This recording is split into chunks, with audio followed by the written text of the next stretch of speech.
ሰላም ጤና ይስጥልን አድማጭ ተመልካቾቻችን እንደምናዋላችሁ የዕለተ አርብ ግንቦት 21 ቀን 2018 ዓ.ም ሰበርና ወቅታዊ መረጃዎችን ይዘን ቀርበናል። መረጃዎቻችን ቶሎ እንዲደርሷችሁ ዩቲዩብ ቻናላችንን ሰብስክራይብ፣ ላይክ፣ ሼር እያደረጋችሁ እስከ ፍጻሜያችን አብራችሁን ቆዩ።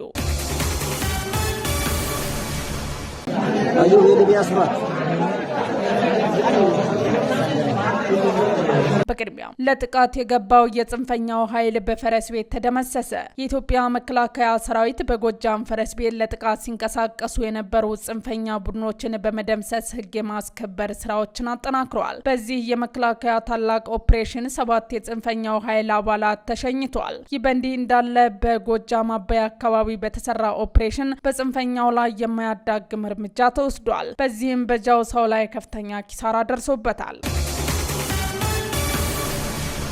በትግራይ ክልል ወጣቶች በግዴታ ለውትድርና እየተመለመሉ መሆኑን በመግለጽ ነዋሪዎች፣ ተቃዋሚ ፓርቲዎችና የሰብአዊ መብት ተሟጋቾች ስጋታቸውን ገለጹ።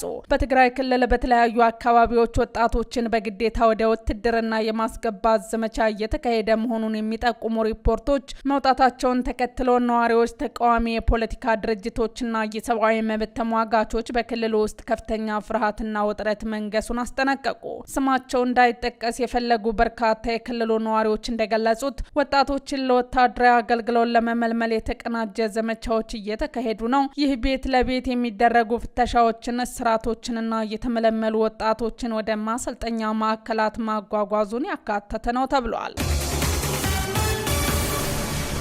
ህወሓትና ጃውሳ በራያ ጥምረት ፈጥረው እየተንቀሳቀሱ መሆኑ ተገለጸ።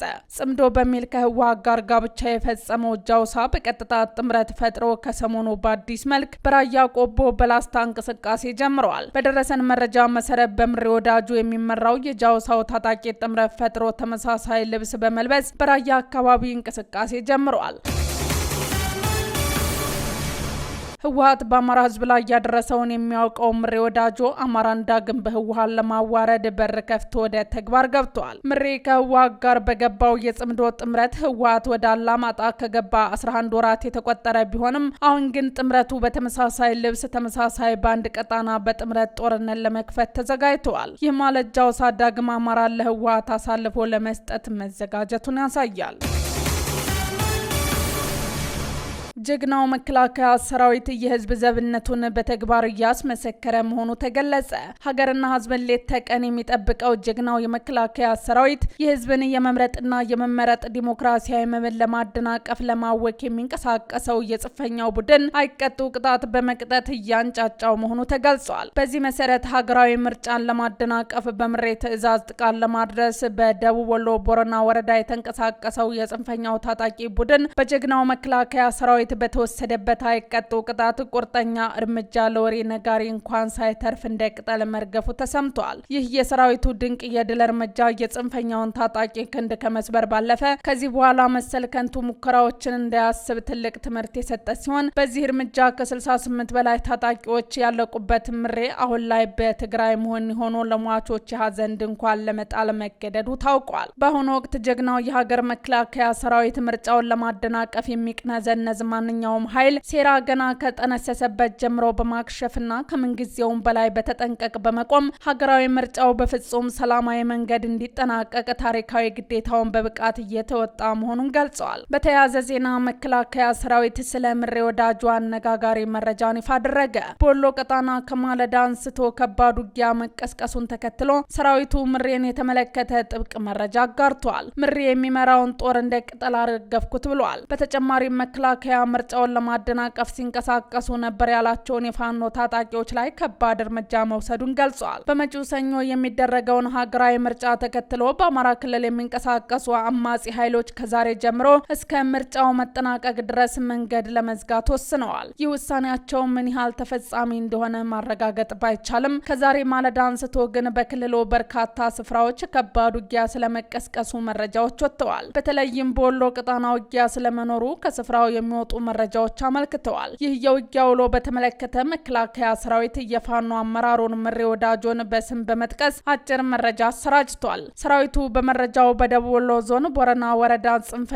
ሲል በጠራው የፋኖ ኃይል ላይ እርምጃ መውሰድንና መዋጋቱን ጠቅሷል። የፋኖ ታጣቂዎችን የሀገር ደህንነትና የህዝብን ሰላም እያወኩ ነው ሲል የሚከሰው መግለጫው በምሬ ወዳጆ የሚመራው የሽፍታ ስብስብ በቦረና ወረዳ መከነ ሰላም ከተማ አቅራቢያ ሶዬ ተብሎ በሚጠራው አካባቢ በጀግናው ጥምር ኃይል በተወሰደበት ጠንከር ያለ ማጽዳት እርምጃ እንደቀጠለ ረግፏል በማለት ድል እንደቀናው ተናግሯል። በመግለጫው ላይ የተጠቀሱት የአንድ ክፍል ጦር አዛዥ ኮሎኔል ተስፋዬ መልካሙ ግንቦት 20 ቀን 2018 ዓ.ም ከንጋቱ 12 ሰዓት ጀምሮ የህዝብ መገልገያ የሆኑ የባንክ ተቋማትን ለመዝረፍና የህዝብን ምርጫ ለማደናቀፍ አቅዶ የተንቀሳቀሰውን የጥፋት ቡድን አስቀድሞ በተጠና በተቀናጀ ጥቃት እጁ መሳሪያው ላይ ሳያነሳ ሙሉ በሙሉ ተመቷል በማለት መናገራቸውን ከሰራዊቱ ገጽ ላይ ተመልክተናል።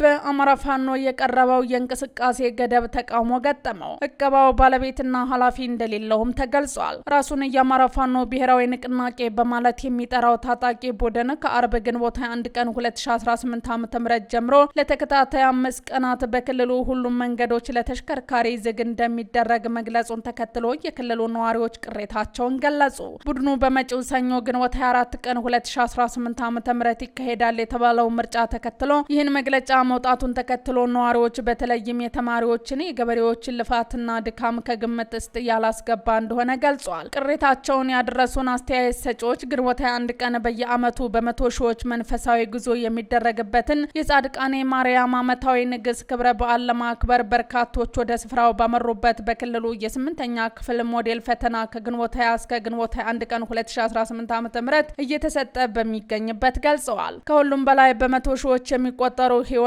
የነገ ተስፋ መታሰቡ እንዳለበት በመግለጽ ላብነትም የትምህርት ምዘናና ፈተናዎች ኤጀንሲ 2018 ዓ.ም የ12ኛ ክፍል መልቀቂያ ፈተና የሚሰጥበት ቀን ይፋ ባደረገው መሰረት የአቅም ማሻሻያ ፈተና ከግንቦት 27 እስከ ሰኔ 3 ቀን በሚካሄድበት ሁኔታ በተለይም በወረዳዎች ያሉት ለመፈተን ወደ መፈተኛ ዩኒቨርሲቲዎች ቀድመው መግባት እንዳለባቸው እየታወቀ እንደዚህ አይነት ውሳኔ ማስተላለፍ በትውልዱ የነገ ተስፋ ላይ መጫወት እንደሆነ ገልጸዋል። ቅሬታ አቅራቢዎቹ አክለውም የግብርና ሚኒስቴር የአፈር ማዳበሪያ አቅርቦትና ስርጭት መሰረት ለገበሬው ወቅቱን ጠብቆ እንዲደርስ በወሩ የቀሪ ቀናት ውስጥ እድሉን እንዳይጠቀም እንደሚያደርግ፣ ቀጣይ ቀናቶች የዘር ወቅት መሆናቸው የአካባቢው ገበሬዎች እንደ በቆሎና ጤፍ ላሉ ሰብሎች የግብርና ስራዎችን የሚያከናውንበት ወሳኝ ወቅት በመሆኑና ባለፉት 3 ዓመታት ከ7 ጊዜ በላይ የተፈጸሙ መሰለ አቀባዎችን ከጥቅም ይልቅ ጉዳታቸው በማመዘኑ አዋጭ አለመሆኑን አብራርተዋል። መንገድ መዝጋት የክልሉን ነዋሪ ላላስፈላጊ ዋጋ መናር ለእንግልትና ስቃይ ከመዳረግ ውጪ ትርጉም እንደሌለው ያስረዱት በተመሳሳይ በተደረገው መሰል እንቅስቃሴ እንደተባለው ዓለም አቀፍ ማህበረሰቡንና ሌላውን ኢትዮጵያዊ ማሳመን እንዳልቻለ ከቀናት በፊት በባህር ዳር ጉብኝት ያደረገው የአሜሪካው ኤምባሲ አምባሳደር ጉዞ በቂ ማሳያ ስለመሆኑ አክለዋል። የአስቸኳይ ጊዜ አገልግሎት ከሚሰጡ ተቋማት ውጪ በምርጫው ዕለት ስራ እንደማይኖር ምርጫ ቦርድ አስታወቀ። የኢትዮጵያ ብሔራዊ ምርጫ ቦርድ ግንቦት 24 ቀን 2018 ዓ.ም የሚካሄደውን የ7ኛው ጠቅላላ ምርጫ የድምጽ አሰጣጥን አስመልክቶ ማብራሪያ ሰጥቷል። በዚህ መሰረት በመራጭነት የተመዘገቡ ዜጎች ሁሉ በዕለቱ ድምጻቸውን ለመስጠት ይችሉ ዘንድ እና የድምጽ አሰጣጥ ሂደቱ ያለምንም የጸጥታ ችግር ይከናወን ዘንድ ዕለቱን ለድምጽ መስጫ ብቻ እንዲጠቀሙ አሳስቧል። በዚህ መሰረት ዜጎች ዕለቱን ለድምጽ መስጫ ብቻ መጠቀማቸውን ስለሚፈልግ በፌዴራልና በክልሎች የሚገኙ ማንኛውም መንግስታዊ ያልሆኑና የግል ተቋማት ግንቦት 24 ቀን 2018 ዓ.ም ዝግ እንደሚያደርጉ ምርጫ ቦርድ አስታውቋል። የአስቸኳይ ጊዜ አገልግሎት የሚሰጡ ተቋማት፣ ሆስፒታሎች፣ የዕለት ተዕለት አገልግሎት ሰጪዎች በዝግ ቀናት የሚያደርጉትን አገልግሎት በተመሳሳይ እንዲያከናውኑ አሳውቋል። የትራንስፖርት አገልግሎት በተለመደው መንገድ የሚቀጥል ቢሆንም ዜጎች ድምጽ ከመስጠት ውጪ ከፍተኛ እንቅስቃሴን የሚፈልጉ ሁነቶችንና እቅዶችን እንዳይዙና እንቅስቃሴያቸውን ድምጽ ለመስጠት ብቻ እንዲያደርጉ ቦርዱ አሳስቧል። ውድ አድማጭ ተመልካቾቻችን ዜናዎቻችን እነዚህን ይመስሉ ነበር። አብራችሁን ስለነበራችሁ ከልብ እናመሰግናለን። መልካም ምሽት።